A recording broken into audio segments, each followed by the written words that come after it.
selesai di situ di negara itu tapi mengabdi lagi ya sehingga mengalami perpanjangan waktu.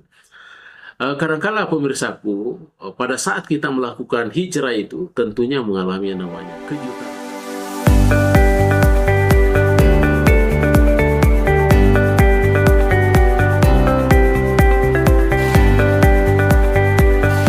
Assalamualaikum warahmatullahi wabarakatuh. Terima kasih para pemirsaku dimanapun berada.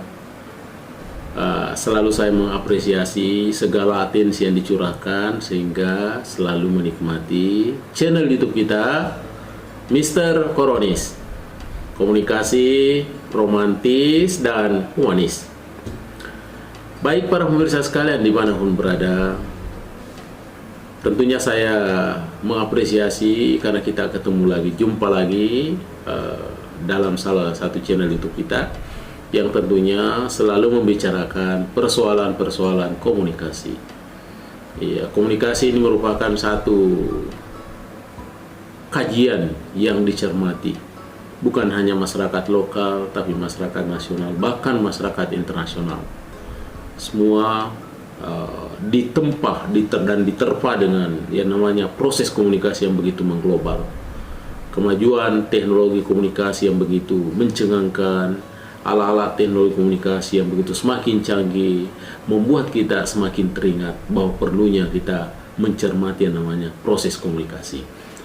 Baik para pemirsa sekalian, tentu saja dalam keseharian kita, dalam hidup kita kadang-kala mengalami satu hijrah atau mengalami sebuah perpindahan dari suatu tempat ke tempat lain, dari suatu kampung ke kampung lain, ya, dari provinsi ke provinsi lain, bahkan ada yang bepergian dari satu negara ke negara lain.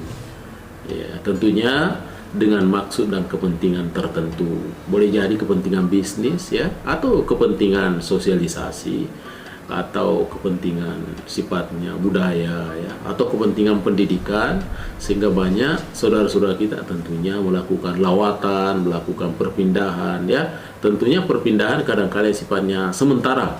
Sementara itu boleh jadi bulan dan bahkan tahun, ya. Sampai ada yang selesai di situ di negara itu tapi mengabdi lagi, ya, sehingga mengalami perpanjangan waktu. Kadangkala pemirsaku, pada saat kita melakukan hijrah itu tentunya mengalami yang namanya kejutan-kejutan budaya, ya. Contoh ketika kita pergi, ya, dari negara Indonesia umpama ke negara lain, ke belahan dunia, tentu saja kita harus waspada karena kita pasti mengalami yang namanya kejutan-kejutan budaya. Boleh jadi dari segi makanannya, boleh jadi dari segi apa ya, perlakuan masyarakatnya, kegiatan sosial di sana, bagaimana kebiasaan kita di sini dan kebiasaan di sana, tentu kadang-kala mengalami perubahan-perubahan yang signifikan sehingga kita mengalami proses pembelajaran yang lebih panjang, ya. Ya, baik para pemirsa sekalian dimanapun berada, pada saat ini yang saya akan ketengahkan adalah komunikasi kejutan budaya, ya. Di sini tentunya saya berpikir ada 4 tahapannya, ya, yang perlu kita siap laksanakan untuk menghadapi ketika mengalami satu perpindahan dari suatu tempat ke tempat lain. Baik, tahap yang pertama para pemirsa sekalian, ada yang disebut dengan tahap bulan madu. Ya, bagaimana itu tahap bulan madu? Tahap penyesuaian.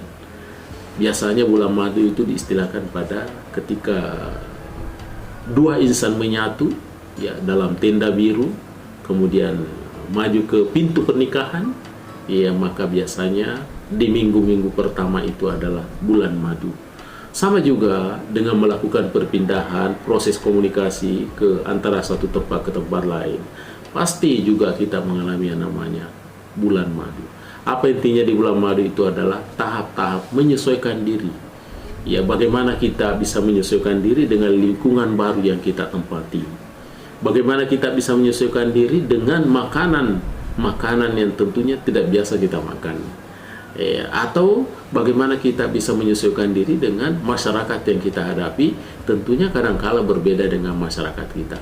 Perlakuannya, tata keramanya, tata bicaranya, dan lain sebagainya.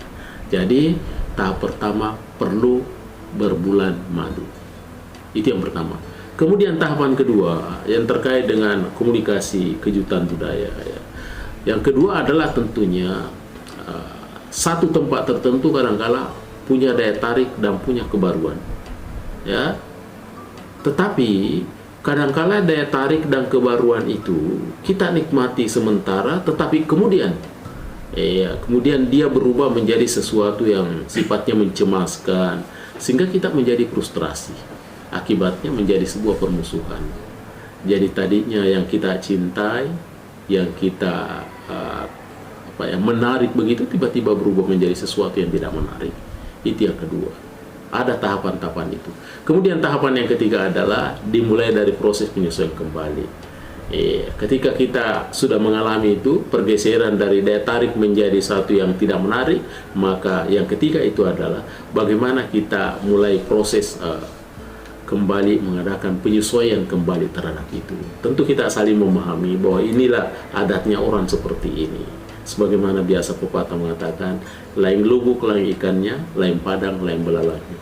Lain kampung, lain tentunya adatnya. Itu yang ketiga. Kemudian yang keempat adalah, yang terakhir adalah proses penyesuaian kembali berlanjut. Ya, di sini tentunya ada kata yes atau no. Apakah kita lanjut menyesuaikan diri dengan kondisi budaya yang baru kita hadapi, atau kita justru pamit dari tempat itu. Artinya tidak mampu beradaptasi kelanjutan. Sehingga dengan demikian keputusan itu ada sama kita. Apakah keputusan itu berlanjut atau kita tidak berlanjut sampai di situ. Tidak ada masalah, tidak ada paksaan. Tentu jangan kita terbiasa dengan sebuah keterpaksaan, tapi yang kita utamakan adalah tentunya ketulusan hati. Yang penting jangan tulus dalam keterpaksaan.